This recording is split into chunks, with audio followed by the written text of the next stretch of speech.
I'm Sara LaLumia, and I'm an assistant professor of economics here at Williams College. I'm going to talk for the next few minutes about projecting enthusiasm while teaching. And there are three major points that I want to make here. The first one is that enthusiasm for teaching particular material, at least at the college level, is generally rooted in enthusiasm for the material itself. Now, if you have persevered through a PhD program and have landed a job teaching here at Williams, chances are you feel a lot of natural enthusiasm and fascination, really, about your subject.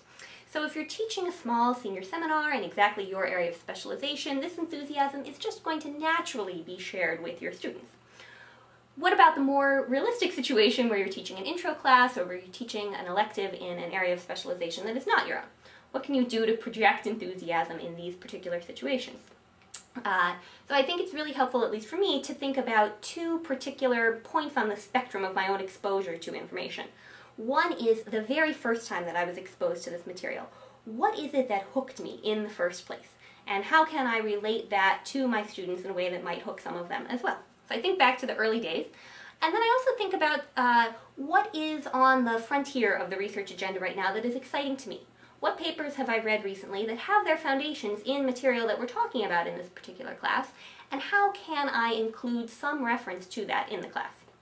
So two specific things that have been helpful to me are to look at the way that econ papers themselves are structured. This may be a little particular to econ, but often there's a technical story with a lot of econometrics and a lot of modeling, but there's one motivating figure at the beginning of the picture that tells the whole story in a graphical sense. So if I can show that figure in class with an intuitive explanation of what's going on, that's one way that I can show my enthusiasm for the new material in the field. Secondly, I think it can be very helpful to find some popular press descriptions of important developments in your field. I think sciences have many options here. New science findings get a lot of attention from the press.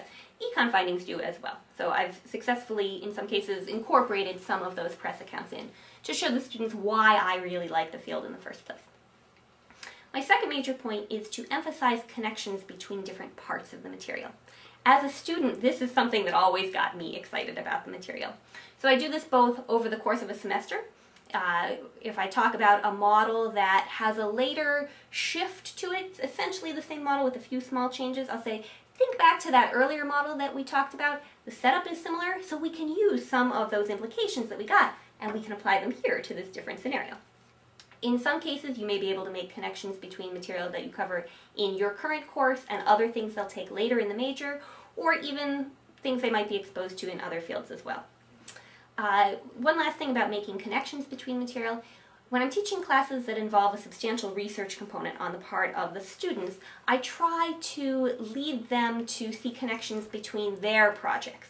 If I have one student reading and writing feedback on a different student's project, I say, now what from your own research have you learned that would be applicable to this other student's research question?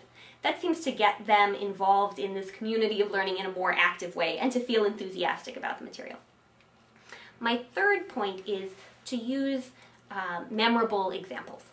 And I think that this just gets students more excited about the material. I'll give you one particular example from my class. I talk about Social Security in one of the classes that I teach. It's funded as a pay-as-you-go system which generates legacy debt. It's an important concept. The way that students remember this is I tell them about Ida Mae Fuller, first recipient ever of Social Security. She paid in about $25 in tax during her working life, and then she had the good fortune to live to be 100, and she collected about $25,000 in Social Security benefits. After I tell them that example, they remember what legacy debt is. Also, to make an example a little bit more memorable, sometimes it works to tell a short anecdote about the thinker or economist, in my situation, whose idea we are talking about. Economists tend to be quite quirky by nature, and so these anecdotes are numerous. But students seem to enjoy that.